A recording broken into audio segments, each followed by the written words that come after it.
Hello and welcome to the Healed Approach podcast. I am your host, Rebecca Heald, and I am here to lead the revolution in workplace wellbeing. On this podcast, you can expect to hear from people who have turned their personal trials into professional triumphs. This isn't a podcast that is about your run-of-the-mill leadership and wellbeing. You're going to hear from trailblazers, visionaries, and catalysts for change, because true wellbeing and leadership goes beyond corporate jargon. It's about embracing vulnerability, empathy, and resilience. So you're going to hear some really open, honest, and raw perspectives on leadership and wellbeing in the workplace. So I hope you're ready for the revolution, and I really hope that you enjoy the show.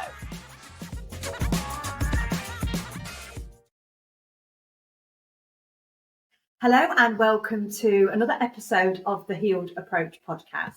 And today I'm joined by Natalie Trice. Thank you so much for being here today, Natalie. Thank you for having me. It's an absolute delight. Natalie has been named as one of the trailblazing 45 women over 45 in PR by Women in PR UK 2022. She has worked in the publicity world for nearly 3 decades with brands such as Cartoon Network, CNN, Discovery Channel, Animal Planet, Earthwatch, Betty Crocker, the World Challenge of Art, Sense and the Harley Street Fertility Clinic, amongst many others. Today, her mission is to empower health and wellness experts, entrepreneurs and business owners to get into the press for themselves. She is also a 3-time author, health campaigner and qualified coach who is an advisor for Spark UK, a mental health charity for young people. I love that. I really, really do. Natalie lives in Devon with her husband, sons and 2 dogs. So when she isn't at her desk, you'll find her on the beach, which sounds like a delight. So thank you so much. And, you know, what an introduction there. And, you know, so much experience and value that you're bringing to the podcast today. And I think there's lots of things that hopefully we're going to get into. But I think, first of all, I'd really love to know about your thoughts on how challenges in life have an impact on us, you know, whether that's as entrepreneurs or as business owners or, you know, in any capacity. What are your thoughts on that? So I think, first of all, thank you very much for the very kind introduction as I hurtle towards 50 this May. It's, and I think the thing is, even with the introduction, all of those things have not come without challenges. And I think that one of the things that while social media can bring us together, like people that listen to your podcast, it doesn't show necessarily the challenges that people are facing. It's the highlights. And so therefore, when something comes along that we're not expecting, and we all have those things, it feels so heavy because we're meant to have this perfect life. We're meant to kind of have this highlight reel of amazing days like the beach or all of those things. But actually, the reason why we live by the beach is that the first 7 years of one of my son's lives, we spent in and out of hospital because he was born with hip dysplasia. So after, I don't know, operation 7 or 8, where he had his pelvis broken, I couldn't do the rat race of the home counties anymore or London. So it's kind of like we navigate these challenges, but I think we often do it alone and in silence because we don't necessarily want to talk about what's really happening or how awful it might really be at the time, because who wants to see that stuff? So I think that is one of the kind of issues with modern day life, is that we have these platforms to talk about the good, but I believe that we can also use those platforms to empower others when they're facing the challenges that we've had. So like the hips, my dad had Alzheimer's, so all of those kinds of things. But it's never going to be that kind of straight path to success, whatever success might mean to you. That path is kind of always like a bit like bouncing along a bouncy castle. You just, you kind of have a moment of stillness and then something else will happen. But I think it's also a case of what can we learn from the challenges when they do come along, and how can we not, which is so easy to do, and I've done it, kind of rest in those moments of despair, thinking, oh well, why me, why this, why now, why him, And that is a very easy place to get into, and it can be a hard place to get out of as well. Yes, and I coach a lot of clients actually who find themselves there in kind of victim mode.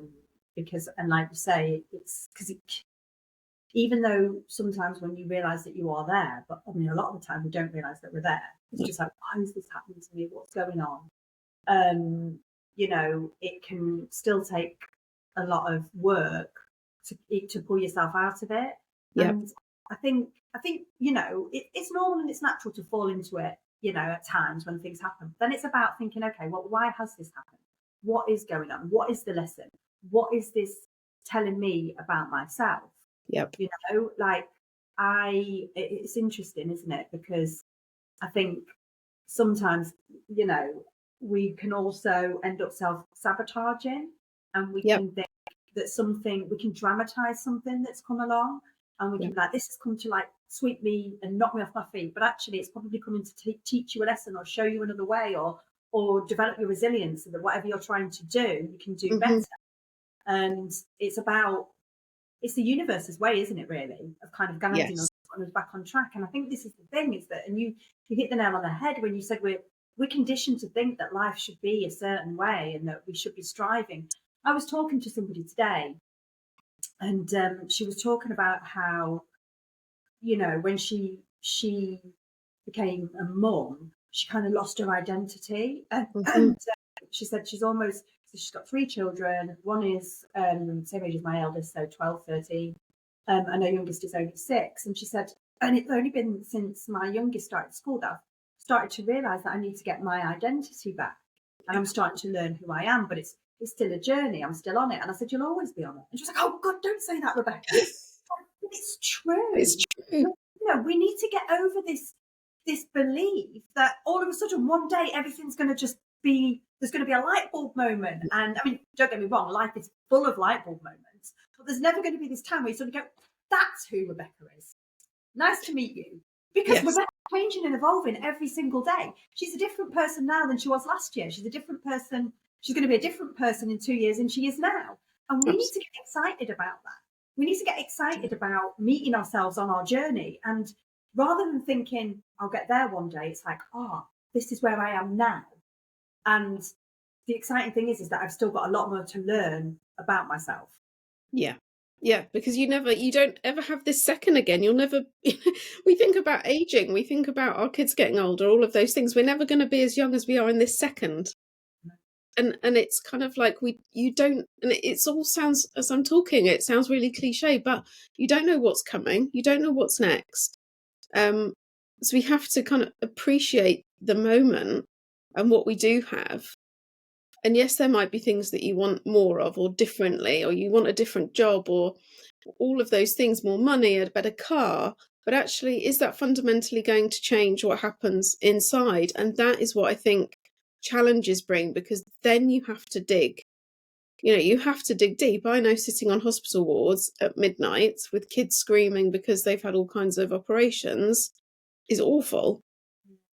But what I thought was, well, if that's me, there's so many other people dealing with this.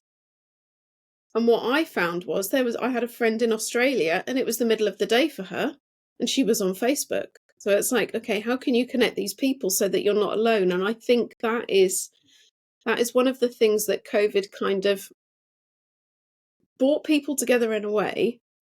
But as we've gone back to whatever the normal is now, people are more it's more disjointed than ever before, because there was the kind of the life before COVID, which everyone had always known. Then we had this kind of strange interim period of working from home, having to stay at home, hybrid working, and now it's very, very disjointed. And so how do you bring that back together so that when people are facing challenges, when they do need support, because we've had a taste of what it's like when people do come together. Yeah. And that was one of the kind of silver linings of COVID, was that there was this kind of camaraderie for a while. And like so many other things, it's almost like, well, it was a phase, that challenge is over, but we need to maintain that momentum and keep people connected. Yeah, that's really interesting, actually, because you've kind of hit on an interesting topic there that I talk about a lot in businesses as well, about kind of this legacy still. I think we look back and we think, it's funny, I was at my son's school choosing his options, and one of the sixth formers was talking to him about history, and she's like, oh, we could talk about COVID in history now. And it's like, but we're still living, I mean, it's great, don't get me wrong, it's, it's modern history, but we're still living it. We're still living the, and I say this, this is the legacy. COVID has left a legacy. It's left a legacy on relationships, on there's no, and I see it still in education, because I'm still working at the moment. I'm my notice in, about to leave, but I still work in education. I used to be a secondary school teacher, and there are more and more, and now I kind of do develop policy around electrically home education, Okay. and the increase that we've seen over the last couple of years is just unimaginable, because even children don't want to go back to school. The anxieties are running high. Mental health. I know mental health in children is on the increase. Eating disorders in children is on the increase. Mental health is a crisis in the workplace. And it's just, all of this is because we've not dealt with kind of what happened to us all in those 2 years. And it's almost like, okay, we're all so happy to have come out of lockdown and of COVID, but then we're probably still grieving, having that connection and that closeness, and not having that pressure as much. I just remembered there's no my sons were both at school at the time, so I was just like, there's no green bags in the morning, there's no football boots, there's no mud. I really actually quite enjoyed lockdown. I didn't enjoy losing all my clients or my work, but I enjoyed the time that we had together, because I think the challenges that having a child with a complex condition took so much when he was a baby. So he was kind of in a cast at 4 months for 6 months, and then he was in kind of nipple to toe at 2 for another 6 months. So that for me was a massive challenge, where everyone else, and that maybe is part of it, is kind of like this big resentment. Well, everyone else, they were just going back to work and doing baby yoga and going to the playground. We couldn't do that because he was stuck in plaster. So for me, the challenge of COVID was different. Yes, I lost my clients, but I had this time, and I don't think I've necessarily even thought about it in that way before, but it's almost like I had the time with him back that we didn't get when he was a baby. And with my other son as well, because he was kind of like, oh, another hospital appointment, let's take the toddler, and another stay and another break. So it's that, I think it's that idea that we just don't talk about it enough, because there's this idea that, well, you're lucky enough to have a baby, and people say, well, it's not like he's got cancer. So it's almost like when something difficult happens, you can't complain about it because you've had some. Yeah. And so you hold it all in and you feel the resentment, and then everything will come crashing down. And as we were saying before, more than once I've had burnout because I just keep going and going and going, and then my body will say, no, wait, you can't do this anymore. But then I think you create, and I don't know if you've done this, but your clients might have done this, you kind of create this persona that you're Superwoman until you break. Oh my gosh, yes. And then people will say, yes, but you're so okay. Yes, but I'm really not. I'm just trying to be everything to everyone except for someone to myself. Yeah, well, I've learned that. I've learned that, I have learned that I have to love myself and look after myself above anybody else. And it's taken a lot of work, a lot of trauma, to get to that point. And, I was saying earlier, like, I've had something happen on Wednesday that was, so I I'd been like, trying to juggle a business and the kids and everything. It kind of took its toll because I've not stopped. And so I think it was Tuesday, I was like, I'm feeling it. I can feel the signs. If I don't do something now, I'm going to either be running on you know, because the thing is, I am that person where I've probably only had to go off work maybe once with burnout, but I'm a person who has literally been functioning on nothing and not getting anything done because I've been trying to Yes. pull through it. And I was like, I don't want to be at that point. And so I had to take all I did was take an afternoon off, but it made a massive difference because it was intentional. It was Yes. intentional, went to the sauna, had a walk, you know, and I felt instantly, like in the morning, I remember I couldn't get out of bed. And the kids were like, Mum, and I was like, and I wasn't like being depressed. I was just like, Mum is just really tired and she's just taking it slow today. Then by the time I'd gone to pick my kids up from school, we were laughing, we were singing, we were in the car because I'd given my soul what it needed.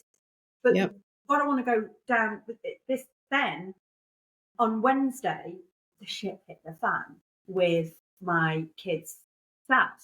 Okay. And I was away in London. He was refusing to get them from school. Social services were, you know, nearly full. And so my anxiety,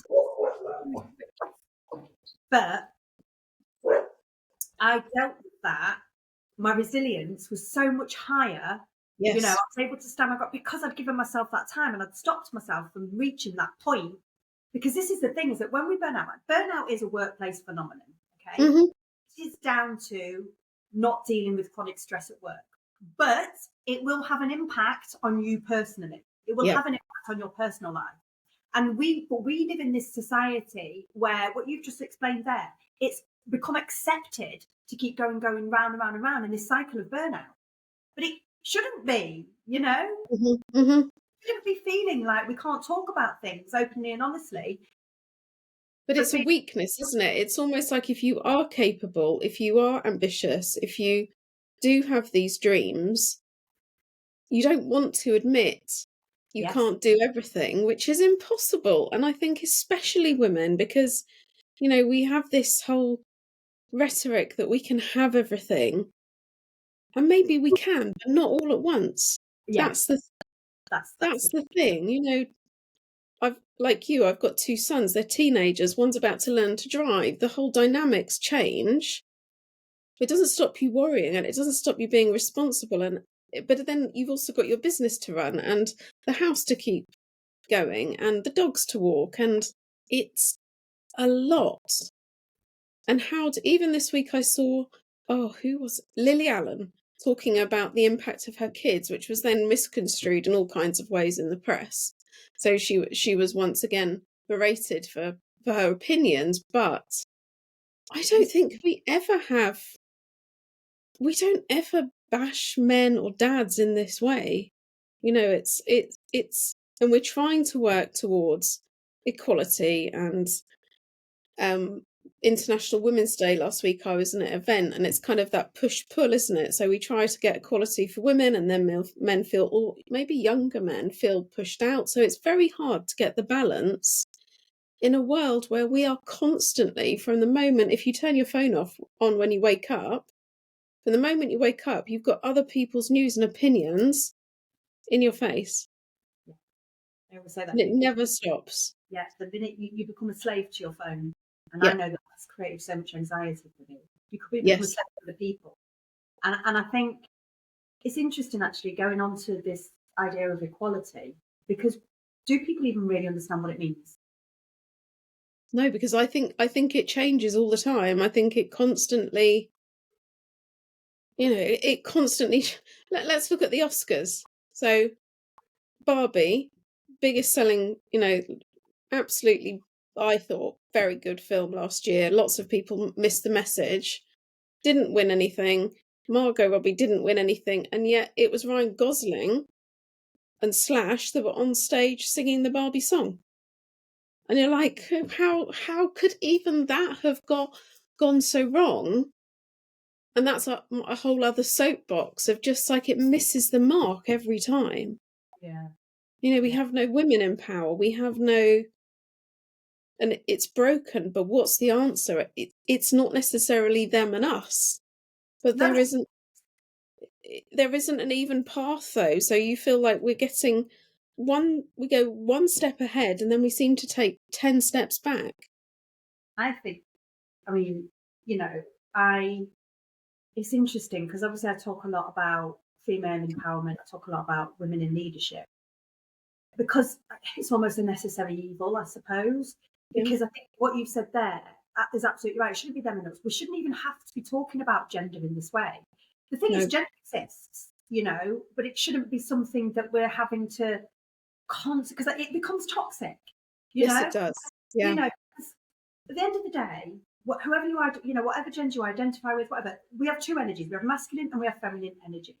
And I think we embody feminine energy and masculine energy, of course. But of course, we're best when we're functioning mainly in our feminine energy, and men in their masculine energy. But we've almost, and I see this in the younger generation particularly, women are trying to, they're like, it's like young girls. They want to be the players.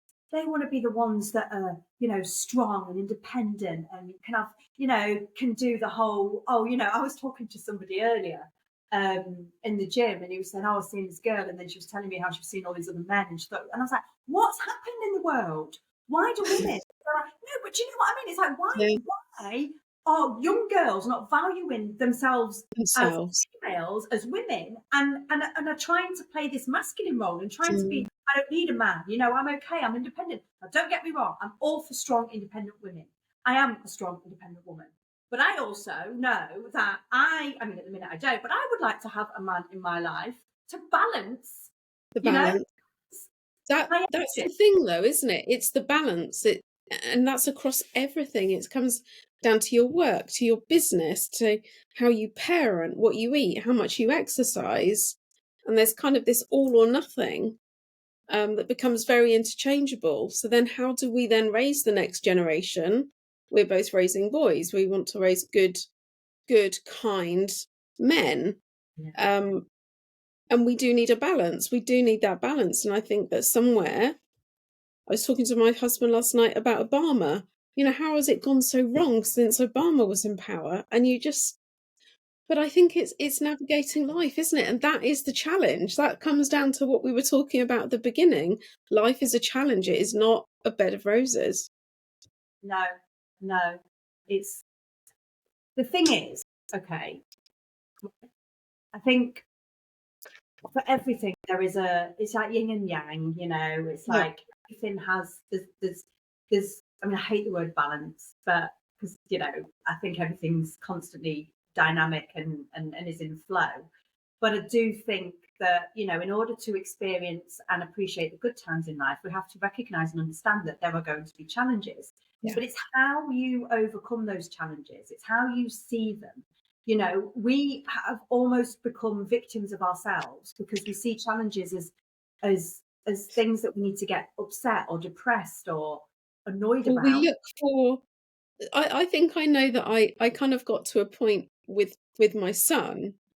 So we did a lot of fundraising and I set up the support network. And it was almost like one day we did a story with the Daily Mail, and this journalist came and this photographer was taking it, and Lucas was only about 6 or 7. And he said, oh no, I know how to stand. I've done this lots of times. And I was like, oh, I had this sudden moment of, God, have I got Munchausen's or something? I didn't, but it was like, it was a different perspective on why am I doing this? And at the point at which I started, and someone quite unkindly said, oh, women like you trying to change the world. Well, we need people changing the world, obviously. But I think at certain point, it then became this kind of badge.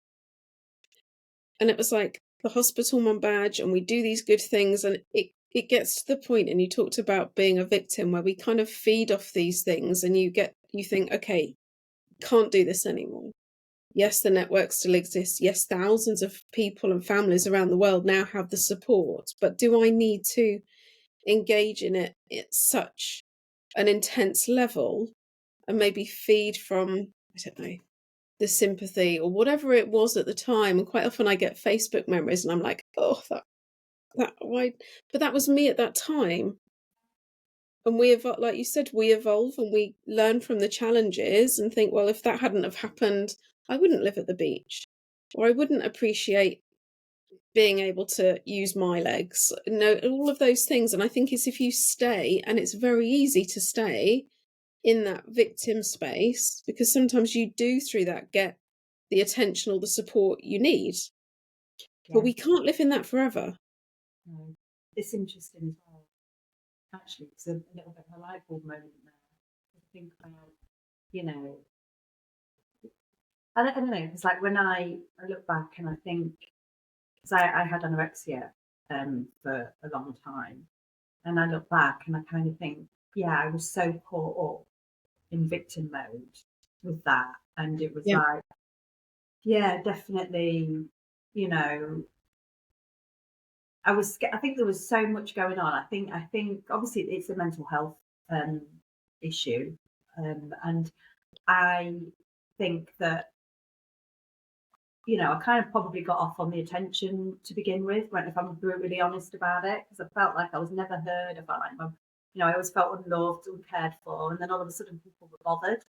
So there definitely would have been something there, but there was also it was also to do with my self-esteem. Like, I hated myself so much and thought that if I could hide behind this eating disorder, then nobody would really know who I was and I'd be accepted. And, you know, and that's just crazy. When I look back, it's so sad. It's so sad that I was so afraid of myself that I literally was killing myself. Mm-mm. I mean, when I was 15, I was there. But again, it becomes an identity. And I think you've got to remove yourself from that becoming your identity. Same with work. Work isn't your identity, you know. So it's almost like you suddenly became the thin one and people liked you. So you were like, well, if I'm thin, people will like me, or boys might notice me. And but some of those identities, and I think that, I mean, I'm nearly 50, so that was a long time ago, but the pressure now, boys, girls, everyone, on how they look and the amount of value that is added to physically how we look is huge. And you have these kids that, I don't know how they navigate all of this, and the amount of kind of pressure that is put on that. And I think we're probably living with the hangover of that, but they're still living in that reality. I think the thing is, we'll never change. Well, not say never. I mean, you know, we are living in a world at the moment. I'm not saying we'll never change it, but, you know, it's going to take a long time to change this diet culture, this you know, this attachment to body image that, you know, that we live in. You know, everybody is bothered about what they look like. Everybody is bothered about what size, what shape they are, you know, and people attach their identity to it. Yeah. But I think the only way that we can kind of overcome it and, you know, for the next generation and help our children navigate it is to make sure that we are validating, you know, our children's feelings, that we are allowing them to trust themselves, trust their bodies, that we're not constantly putting ourselves down as parents, that we're not talking about having to lose weight and going on diets and talking about, you know, the fact. But I mean, and this is the other thing, right, as well, and it's neutralizing language. Yeah, you know, it's okay. You know, fat is a word. It's okay. We can use it. You know, and it's like we demonize things, and you know, I think that's the only way that we're gonna, you know, is to bring up our children to be resilient to those messages. And because my kids, you know, they would come home and they'd talk to me because they knew, because, you know, at one point when I was, you know, when I first retrained and set up my business, and I worked with a lot of people healing their relationship with food because of my experience. And I'd always be like, it's not, you know, it's like just because even in schools, the curriculum, it teaches children that foods are good and bad and that there's moral value to it. And then they feel bad if they eat something bad. And, you know, and it's like, I've always tried to teach my children that that's not the way. The thing. Yeah. To try and see beyond, to try and question and challenge what society is telling them rather than just accepting it. Like my son came home and he said, my teacher said that burgers are bad for you, Mum, but they're not, are they? You know, and it's like, and something else came and said, oh, what was it? Somebody called something junk food. It's not junk food, is it, Mum? It's just food. And it's like, and this is what I mean, we just need to ensure that children are confident enough to be curious, is what, Yeah, confident enough to be curious and safe enough to be curious, so that you give them a foundation where they know they're safe, they know that there's trust, that their value isn't placed on their look. So I've never done that with my children. There's so many other facets. You need to be kind, you need to be polite, you need to be grateful. You can look like, I don't know, Tom Cruise, or you can look like anyone, but actually it's that self-worth and that self-belief that's going to make you a decent human being. And that's what we're aiming for. And all of those, also, that's more important than the academic What you look like. And it's more important than what you look like, yes, but it's more important than your academic achievements. Yep. It's more important than the job that you get. Again, It's like, oh, you're a better person because you've got a better job. No, That tells me so much. Yeah, that tells me so much about the other person, because it's like, we have all these things, the way that other women look at you, and you're like, well, if you're making me feel like that, what does that say about you? And I think if you are a sensitive person like we are, and you're very self-aware, the last thing you want to do is make somebody else feel uncomfortable, or how you might have felt at some point.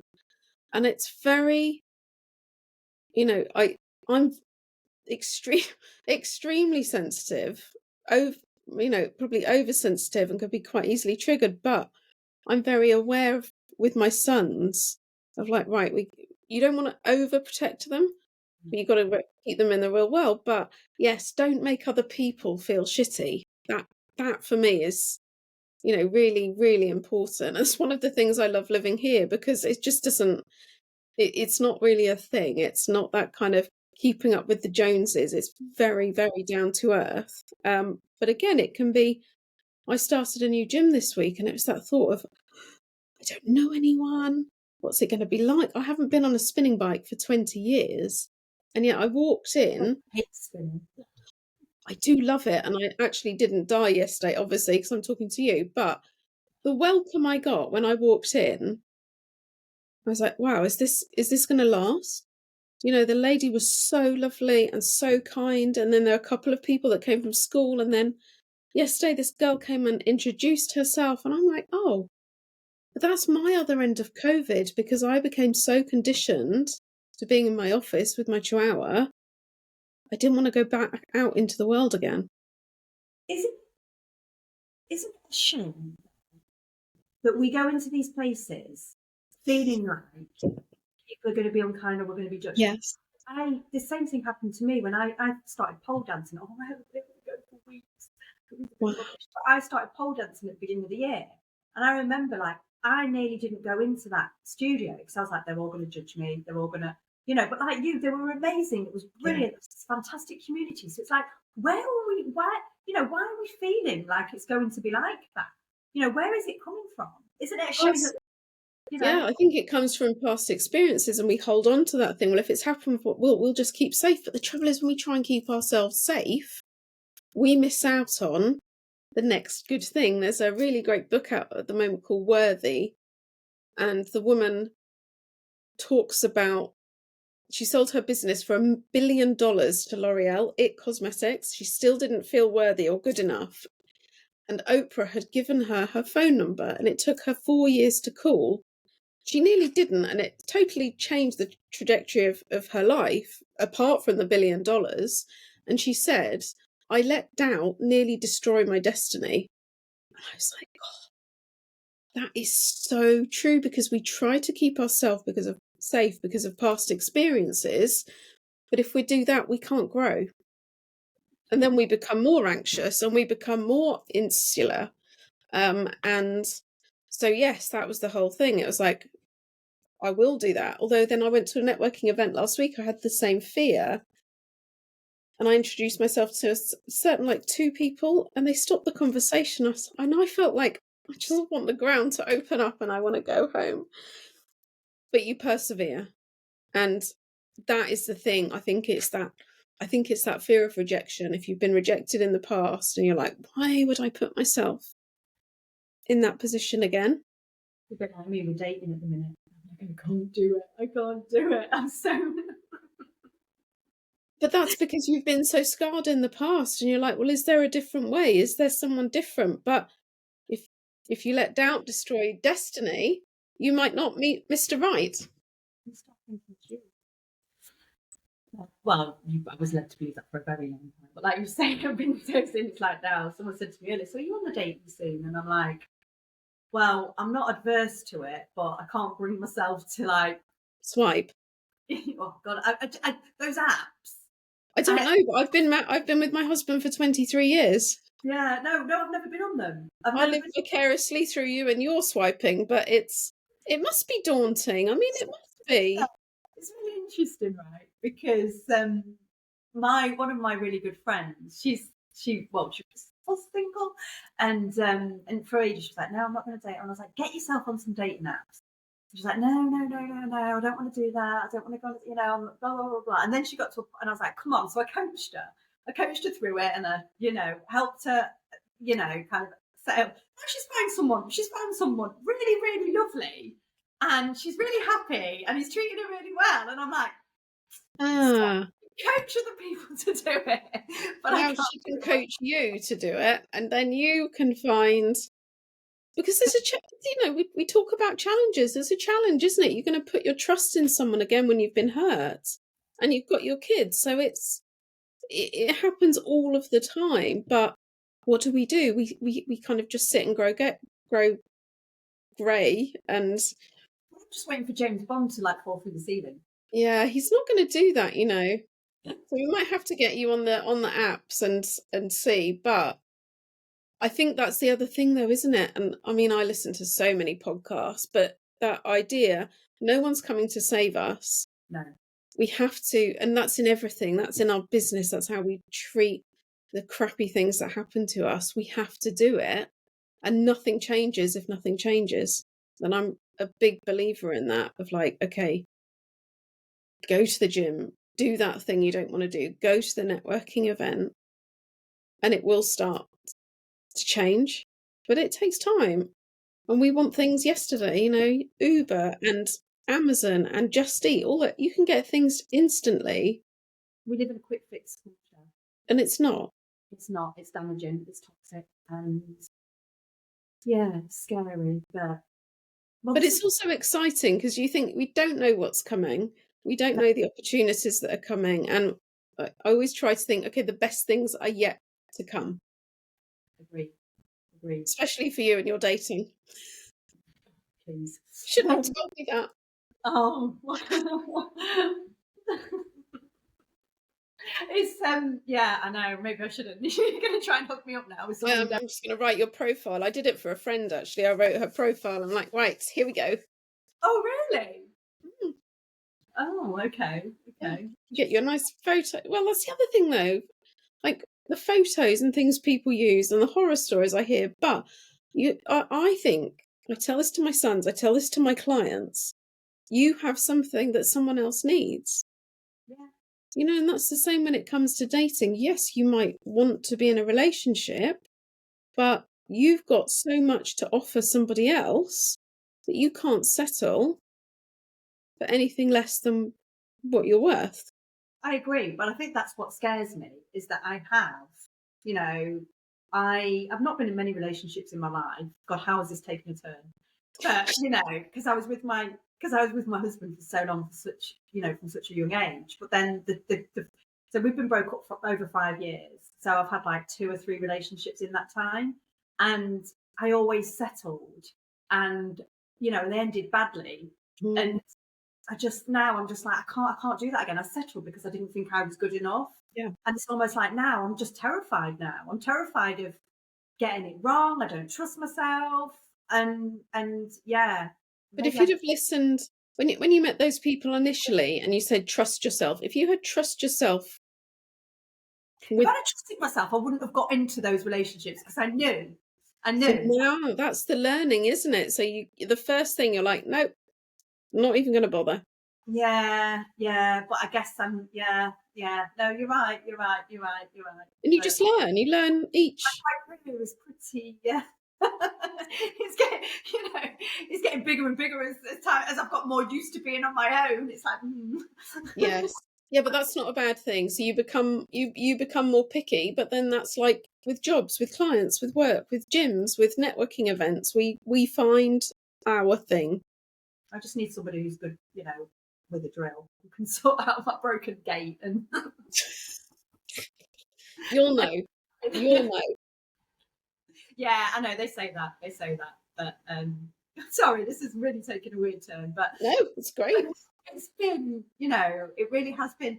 I know we haven't touched too much on the kind of the PR side of stuff, but do you feel like with the people that you work with, some of these things that you've been talking about, are these things that people need to unpick to be able to do that work, putting themselves out there?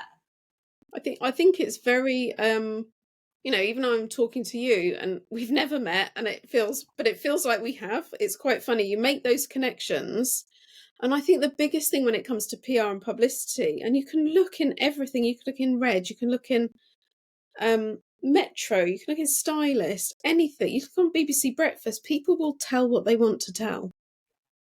And that's the thing. You don't have to spill everything that you're doing in your life, but certainly when it comes to like building your business, you've got expertise, you've got services, you've got products. We're talking about those to promote who you are and what you do in a business or an academic capacity.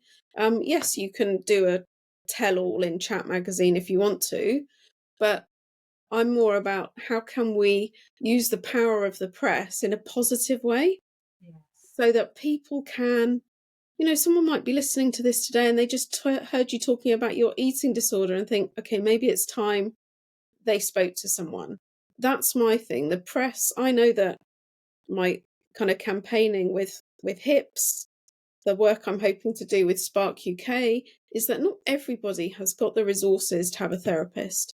We've got extortionate waiting times with the NHS. Therapy is just unknown, but if a kid can read something in Fabulous about domestic abuse and maybe she can get out of a relationship at 17, that one column in that tabloid could save her life. And that's what that's what my work is about, is matching press and expertise for the greater good. Do you know what? I love that. I do love that. I'm so pleased that we got onto this, because I talk about this, and I try to do some work at the university, because I'm like, if somebody had talked openly about their eating disorder when I was 18, 19, that might have stopped me going down that rabbit hole. Yeah. If somebody had spoken about their domestic abuse, that might have helped me see that what was going on was not right.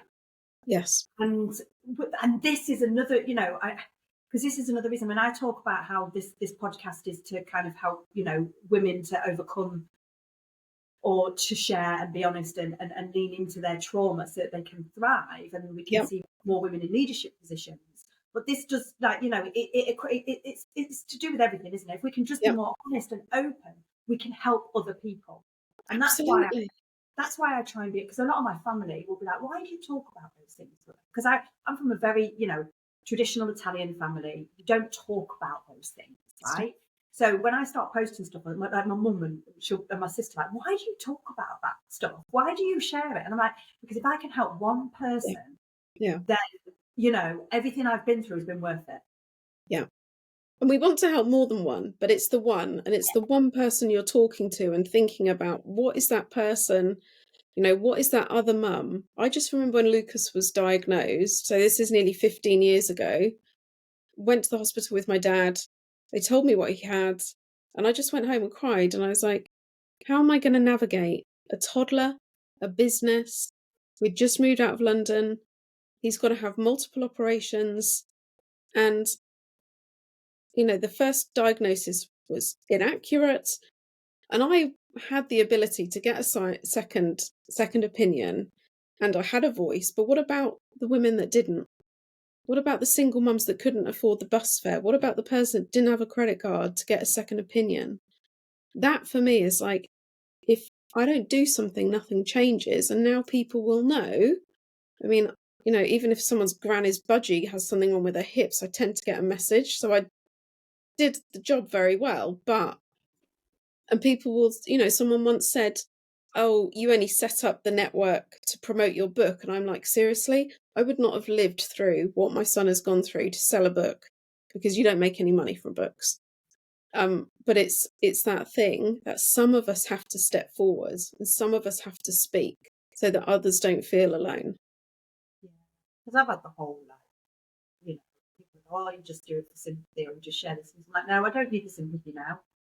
No, because we've learned through it, but somebody else, and I know that in the Facebook group, there will be people today that have got a 2-week-old diagnosed, they will have a 4-year-old diagnosed, and there will be women in their 50s that have lived with hip dysplasia their whole life, and they've been in pain, and they're now waiting for a double hip operation.